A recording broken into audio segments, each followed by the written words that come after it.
The biggest international news continues to come in from West Asia. Israel continues to pound the ground on Beirut. In Lebanon, where their main fight, they say, after Hamas, will be Hezbollah's leadership to be wiped off. These are fighter jets bombing what IDF says are Hezbollah intelligence headquarters. Israel has struck a weapon warehouse, it says, in Beirut. In addition, there are warplanes under the direction of the Northern Command attacking, as IDF says, terror targets of the Hezbollah organization in South Lebanon. And this means deeper into the territory, remember. According to IDF, according to Israel, there are ammunition warehouses, military buildings, headquarters and a launcher. So there are these separate buildings that could even be put up in residential areas. I go back to Geeta on that.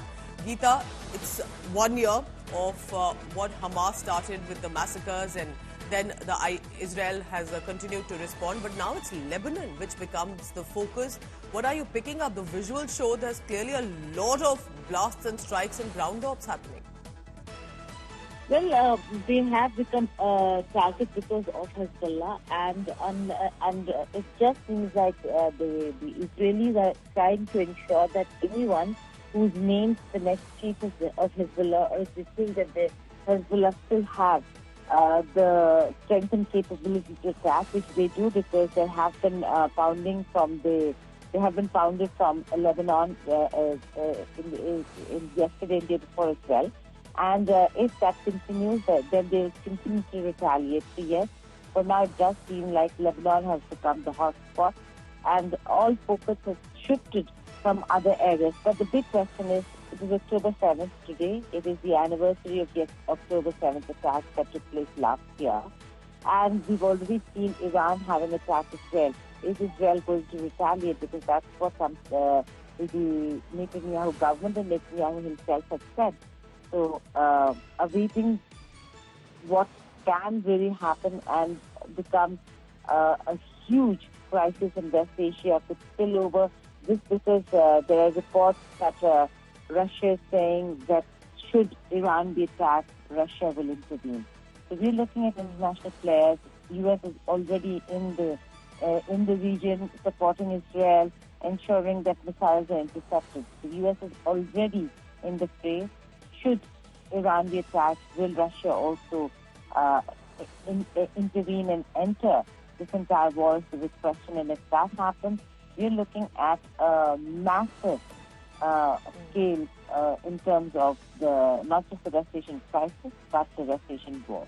All right, Geeta, we'll be tracking all the latest on that. Remember, this is a big news coming in, and this is a multi-front war that Israel has been fighting, because the suspense now is about Israel's next move against Iran after it launched rockets toward Israel on the 1st of October. Remember, it's also about 1 year anniversary, 365 days since, remember, Hamas paraglided into Israel and the kind of atrocities committed. And now, Supreme Leader of Iran, Ali Khamenei, a year later, is warning Israel for all the retaliation that Israel has been doing. Khamenei said attack on Israel was the minimum punishment for Zionist and bloodthirsty regime. It is an open warning, and Khamenei said that Iran will attack Israel again, and if necessary, perhaps in a stronger move. But responding to Khamenei's threat, Israel Defense Minister says that Iran may end up looking like Gaza or Beirut if it even decides to make the mistake of targeting Israel. Amid these increasing tensions in the area, basically the fact is that on the ground there are Hezbollah rockets that triggered interception systems in northern Israel. A house was damaged by the strike, so a lot is constantly happening back and forth. Israel managing to intercept most of the missiles and rockets with its dome system. Netanyahu, meanwhile, visited Israel-Lebanon border, reviewed the security establishment, about all that we see and the smoked up sky in Lebanon. Amid all of this, remember, constant voices, ground reports are coming in, and India Today team is on the ground. We are not depending on secondary sources. Our reporters are right now either in Beirut, in Lebanon, or in Israel. Ashutosh is in Lebanon right now, where he's arrived, and he sent us this first report.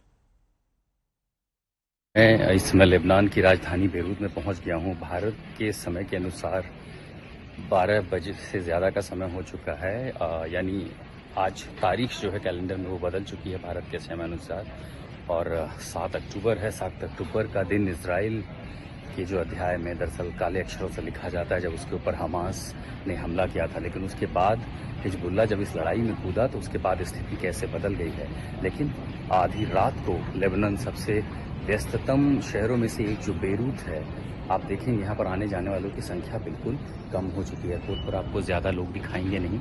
मेरी flight जैसे ही उतरी अचानक लोगों ने तालियां बजाई और तालियां बजा करके बस भगवान का शुक्रिया अदा किया कि एयरपोर्ट और कुछ इलाका सुरक्षित है।